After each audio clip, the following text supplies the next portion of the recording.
Halloween. So all the freaks are out.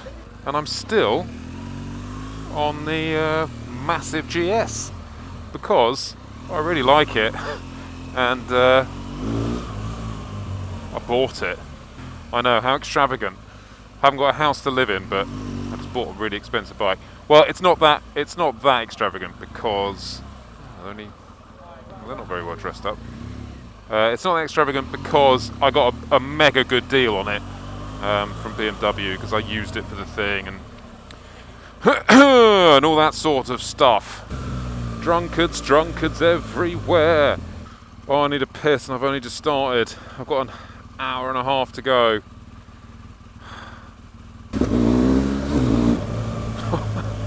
Oh, it is fun. It's fun. I like the bike. It's fun. And the lights are mega good. Mega good. But I'm driving, you know, you see all those pricks that drive GSs and they've got their fog lights on full beam. That's me. But it's amazing how much a difference it makes to the road. You know, when you go around a corner at night normally and you go around and think, oh, this is great, and then halfway through the corner you're like, fuck, I can't see anything. I don't know if that'll pick it up, but that's the lights on the bottom there. It really helps. Really bloody helps. And I've got some new tyres on it. I've got Michelin Pilot Road 4 Trail Spec, which are basically, I think, exactly the same. But I think the trail ones are a bit softer in the middle, which is kind of, I don't really want that because I'm not really going to be going down any trails. I just want it to last a long time because the ones that were on it only lasted 4,000 miles, which isn't long enough. I've got, hopefully my camera's still on the back, yeah. So I'm fully laden with luggage because I'm going to Milan on Monday for the EICMA show.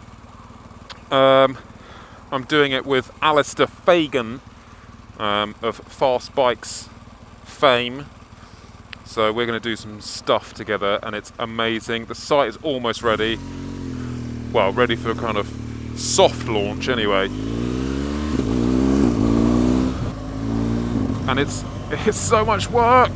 So much work. Because I'm being really anal about it. I don't want it to go out unless it's perfect. But anyway, so I will update you upon those things and times and places and events.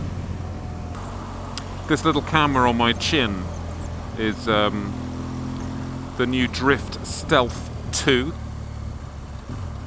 See what the night mode is like on it.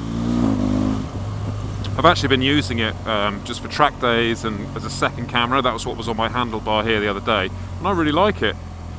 I really like it. It's really small, it's really diddy. It's not overcomplicated, but there is a downfall in it, and it may not affect all of you, but there's no microphone input. So for people like myself, that's a bit annoying. But if other guys just want to stick something on, go, it's budget range, it does 1080p, it looks great. So you can't really go wrong with it. Fucking hell. Oh! The other thing I put, full beam, dickhead. The other thing you may have noticed on Twitter is I posted the other night that my GSXR was seized by the police because I was again a twat, naughty boy. I've been riding this for a while, and then this was in for a service, and I got back on the GSXR and I was just being a twat. And that's another reason actually why I want to just stay on this bike, because even though it's just as fun, you don't end up going at such a high terminal velocity without noticing it. You know, the GSXR does like 90 in first. It's ridiculous. And I just can't. I was so lucky I got away with it. There was a technical issue and they lost the evidence basically. He says doing up his flies. They lost the evidence. There was like they fucked up something on this button pushing speeding thing. But anyway, I'm not going to go into too much detail about it. But yeah, I was being a cock, and if they hadn't lost that, I would be being banned from driving. and I can't handle that. There's no way I can live with that. So you guys can be all like, you should get the new bloody R1 at 220 brake horsepower. And I'll go, yeah, okay, well, I'll ride that for 6 minutes, lose my license, and then be fucked for like 5 years with insurance and all that shit. So for the winter, I'm very, very happy with this bike. And you know, come the spring, I'll see what else is nice out there. But I'm really enjoying this. The miles just drift away, especially on the motorway. It just crunches through it. Everything's comfortable. It's all nice. I put a load of shit like now. I just strap my bag to the back seat, and I got the top box full of shit. It's brilliant, brilliant. You can keep body parts in there, beards, cardigans, everything your budding GS adventure rider should need. Spare fog lamps, just in case you want to blind more people. So yeah, I'm on it. So now the long, lonely journey begins.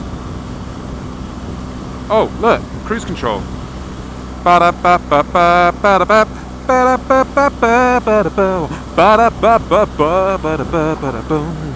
I love cruise control, round the corner with no hands. Is that illegal? Probably. It's actually quite good for just, if you're in like average speed camera zone, just flick it on, bam, don't have to worry about it. Like this, average speed camera, set it, and just relax, do some stuff, roll a cigarette, an electric cigarette, look at the moon in the distance there and contemplate while we're on our Earth. What are we doing? When there's just such amazement right there. We'll just carry on about our day. We miss it. Because the X Factor's on. That moon's beautiful, isn't it? That moon is beautiful. You probably can't even see it. Can't now, it's got behind a tree. Come on, cunt flap!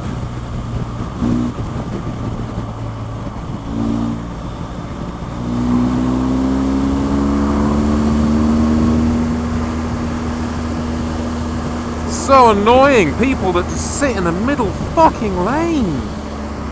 Why aren't we educating drivers when they... In fact, this is the ridiculous thing. Foreigners probably won't understand this and they'll be like, what the fuck's going on?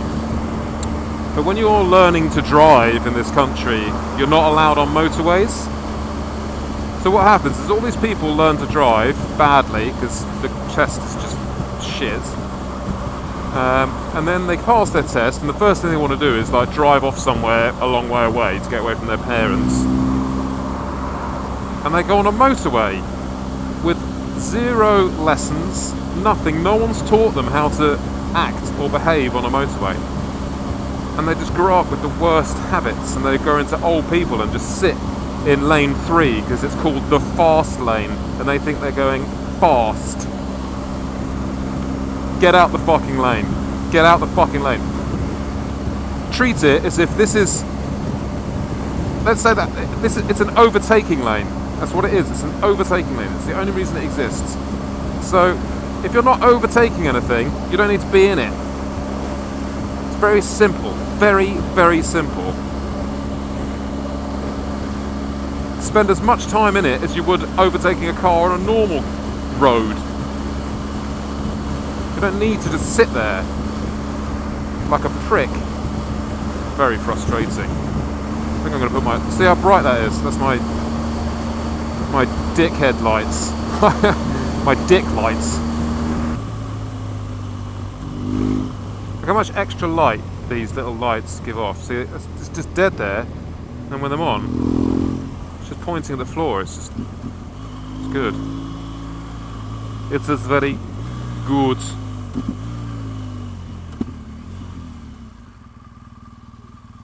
What's that geezer doing? What is that geezer doing?